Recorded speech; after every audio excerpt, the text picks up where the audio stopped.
All right, in this video, I want to take a look at this so-called U-shaped labor force participation that they talk about in the textbook. Um, and so this phenomenon is kind of interesting, and we're going to go deeper into this later in the semester. So I probably won't go quite as deep as the textbook does, but I also want to approach it slightly differently. Okay, so let's first look at what is labor force participation. Um, just to remind people if they haven't taken a macro class. Okay, and so we can also just call this LFP for short. So the labor force participation rate is just and this is for, in this particular case, is for women. It's the number of people in the labor force. So this is labor force. Labor force is people who are working or people who are looking for work over the working age population. Okay, so it's basically saying, well, what percentage of the people in that age group are either working or looking for work? So this gives some measure of the people who are not working and not looking for work are usually students, or they're stay-at-home caregivers, or they're retired, or there's a few other reasons as well. So this gives an idea of how much, if we do this statistics for women, it gives you an idea of how much women are participating in the formal economy, right, outside of their home. Now we see this graph. I'll draw a graph similar to the text. So on one side we put the labor force participation for women, the rate, and the other side we put the GDP per capita. So this is the income level of the country, right? So we're going from very low income countries to very high income countries is sort of the idea. And the graph looks basically like this. So the graph looks basically like that. So there's this point on the left where labor force participation is quite high, and then there's a point, and then it goes down when we get towards the countries that are going into the middle income. It goes down, and then as we get to countries that are wealthier, it goes back up again. And so this is something interesting that people have noted, and so let's first explain it, and then let's explain why it may not be quite as telling as it seems to be. Okay, so the first thing, let's explain it. So the basic idea why this might be the case is because in a very poor countries, okay, so this is one period of time, but the very poor countries that are at a very early level of development in terms of their the level of technological sophistication and market development of their economies. So in these economies, still in many of them, most production is at home. So what are the very low-income countries? The vast majority of them are in Africa currently. So vast majority in Africa. You could also probably add Afghanistan to that list, but vast majority in Africa. Most of the countries in Latin America and Asia are in the middle-income region. So the vast majority of low-income countries are in sub-Saharan Africa. This very low income here.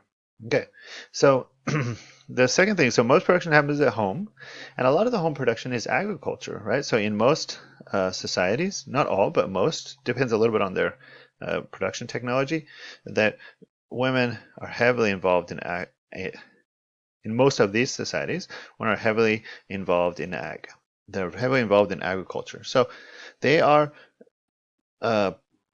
and this counts as labor force participation. So if you're working in your family farm, this counts as labor force participation in the way that these statistics are counted. So, so this is, yeah, this is, so lots and lots of women working, but not too many of them are working in like a formal office job kind of environment. Vast majority are working in family farms or doing small scale commercial activity like running small restaurants, selling things in the market, these kind of activities. Okay, so this is what's happening, and because incomes are low and everyone is involved in the production, the household is basically a production unit, then the labor force participation for women is high. Now we find, as we look at the middle income countries, that labor force participation for women is a lot lower, and in some of them it's a lot lower. Okay, so let's see. Well, one of the explanations is basically that the production moves outside the house. Okay, and so there might be social restrictions in conservative societies on women. And so when the production happens at home, it's easier for them to be involved in it. But once the production moves outside of the home, there may be some social restrictions that make it hard for them to participate fully in this economy, at least outside of the home. So this tends to have two reasons why it goes outside the home. One, we have industrialization. So instead of producing things at home, they're now being produced in factories. And we also have agriculture becomes more like commercial, large-scale ag. Again, it becomes a job rather than the family occupation. It becomes something where people go and get employed there. So both of these move outside the home, and this ends up being a challenge, especially in conservative societies for married women, and especially married women with children. Okay, so that's maybe one of the reasons. You kind of get the pattern here that most of the women working outside their home are single women. So we get this situation. And it may be that as countries move from this low income to the middle income, the labor force participation will drop. But this is not exactly saying that, because these are different countries at this point. Okay, and then finally we'll look at the wealthier countries. So there's higher education. So when you have more education, the opportunity cost of not being in the workforce becomes higher and higher. There's also cultural change, right? So many of these high-income countries, they've been developing for a long time. They've experienced a lot of cultural change related to economic development, and this may facilitate women moving into the workforce. They tend to have smaller families, smaller family size, right? So again, there's less need for things to be done at home, and so we end up with this kind of result is, well, women are involved in the workforce outside of the home. Now, the reason, so many of the women in the middle income countries are working, but their work is happening inside the household. So that's also a little bit of this is because of the way things are counted. So if you work in a family farm, you're counted as in the labor force. If you stay at home taking care of children, you're not counted as in the labor force. And this is partly just because in GDP, the way that household work is counted. So household work that is happening inside the home, like childcare and cooking and things like that, doesn't count in GDP, and therefore it's also not considered to be work by the official government statistics. Whereas food production in a farm is counted in GDP and then therefore is considered to be work. So a little bit of this is also because of the way things are counted. But there's definitely is, as we move from the left to the right, the productive opportunities in the house are definitely less. So it's definitely true that in a very low income countries, there's more chance to do productive activities at home.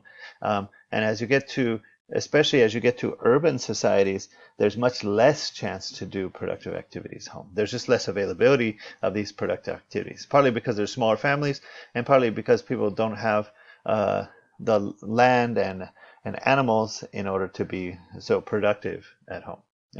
There's one confounding factor, okay? And so this one confounding factor is that this middle part, the countries in the middle part are a little different than the countries in the low income and the countries in the high income. And this difference may not be caused by economic development. And that's kind of a confounding factor here. So let me just write this down. And I don't think they even mentioned this in the textbook, but this is a serious confounding factor. Okay, so our confounding factor is that it may not be just economics. Okay, so it might also be some other things like related to religion and culture. Okay, so it may not just be economics. Like I said, many of the middle income countries are in Asia and Latin America, and some of them are very large countries, fairly large countries, so they have a big weight here in the middle. So it just turns out, for a variety of reasons, that many middle income countries are very conservative in terms of gender roles. Okay, so they're very conservative in terms of gender roles, and this might be so religion may also be a factor. That is acting in addition to economic forces. So, for example, many of the middle income countries are either Muslim majority countries, or they're countries where Catholicism was the dominant religion. Okay, so many countries in Latin America, Middle East, North Africa, and Asia fall into this middle income, and those countries, even as they get wealthier, their labor force participation is not rising quite as fast as would be expected. Okay, so we'll come back to this later. This is just a first look at this idea, but since they did talk about this in the textbook, I wanted to kind of clarify and add on a little bit to this. Okay, so I'll come back in one more video to do a little bit more explaining.